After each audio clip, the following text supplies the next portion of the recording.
बालाघाट प्रशासन ने एलपीजी वितरण पर बढ़ाई सख्ती। जमाखोरी और घरेलू गैस के दुरुपयोग करने वालों पर हुई कार्रवाई। पेट्रोल, डीजल और घरेलू गैस का पर्याप्त स्टॉक जिले में उपलब्ध। वारासिवनी में भोजनालय और चौपाटी से 13 घरेलू गैस सिलेंडर बरामद। नियमों का उल्लंघन करने वालों को चेतावनी। आप भी चौपाटी में कर रहे हैं घरेलू गैस सिलेंडर का उपयोग तो हो जाइए सावधान। नशे में धुत चालक ने स्कॉर्पियो से दूल्हा दुल्हन समेत करीब दर्जन भर लोगों को रौंदा। दूल्हा दुल्हन समेत कई बाराती घायल। गुस्साए ग्रामीणों ने चालक को जमकर पीटा। लेन देन से जुड़े अपहरण मामले में लांजी पुलिस की बड़ी कार्रवाई। 24 घंटे के भीतर युवक को सकुशल छुड़ाकर मुख्य आरोपियों को किया गिरफ्तार।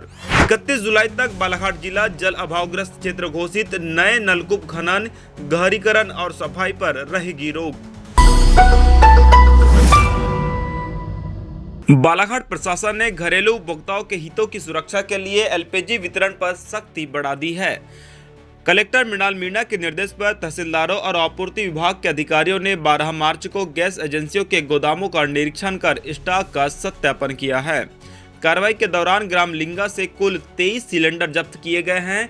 वहीं खैरलांजी में घरेलू गैस का व्यावसायिक उपयोग करने पर सिलेंडर जब्त कर एजेंसी को सौंपा गया है। किडनपुर और लालबर्रा में भी एजेंसियों के स्टॉक की जांच की गई है। शासन ने स्पष्ट किया है कि अब चिकित्सालय और शैक्षणिक संस्थानों को छोड़कर अन्य वाणिज्यिक संस्थानों को बल्क या पैक्ड कमर्शियल गैस की आपूर्ति नहीं होगी। घरेलू उपभोक्ताओं के लिए रिफिल बुकिंग पिछली डिलीवरी के 25 दिन बाद ही स्वीकार की जाएगी, ताकि कालाबाजारी और अफरा तफरी रोकी जा सके।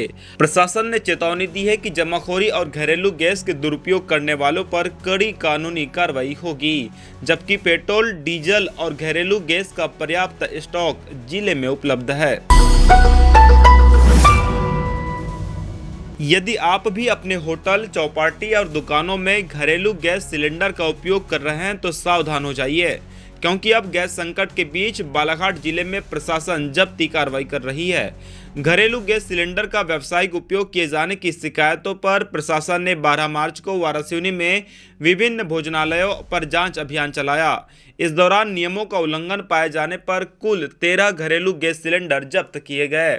जांच के दौरान आनंद भोजनालय, दीनबंधु भोजनालय, कॉलेज चौक स्थित चौपाटी तथा तहसील के पास नई चौपाटी में घरेलू गैस सिलेंडरों का व्यावसायिक उपयोग किया जाना पाया गया। संबंधित प्रतिष्ठानों से कुल 13 घरेलू सिलेंडर जब्त कर आवश्यक वैधानिक कार्रवाई की गई है। प्रशासन ने स्पष्ट किया है कि घरेलू गैस सिलेंडर का उपयोग केवल घरेलू उपयोग के लिए ही किया जा सकता है। प्रशासन ने चेतावनी दी है कि नियमों का उल्लंघन करने वालों के खिलाफ सख्ती से कार्रवाई की जाएगी। लांजी थाना क्षेत्र के ग्राम देवलगांव में खुशियों का माहौल अचानक मातम में बदल गया, जब वापसी बारात पर नशे में धुत चालक ने स्कॉर्पियो से दूल्हा दुल्हन समेत करीब दर्जन भर लोगों को रौंद दिया। हादसे में दुल्हन रानू पारदी के चेहरे और शरीर पर गंभीर चोटें आई है, जबकि दूल्हा संजय पारदी के दोनों पैरों में चोट लगी है। कई अन्य बाराती घायल हुए हैं और एक को जिला अस्पताल रेफर करना पड़ा है। गुस्साए ग्रामीणों ने चालक की जमकर पिटाई कर पुलिस के हवाले कर दिया और वाहन में तोड़फोड़ भी की। इस घटना से आशीर्वाद समारोह बीच में ही रुक गया और पूरे गांव में मायूसी छा गई। सवाल यह है कि क्या शादी विवाह जैसे पवित्र अवसरों पर शराबखोरी की मौज मस्ती लोगों की जान जोखिम में डालने का कारण बनना चाहिए, या अब समाज को इस पर गंभीरता से रोक लगाने की जरूरत है।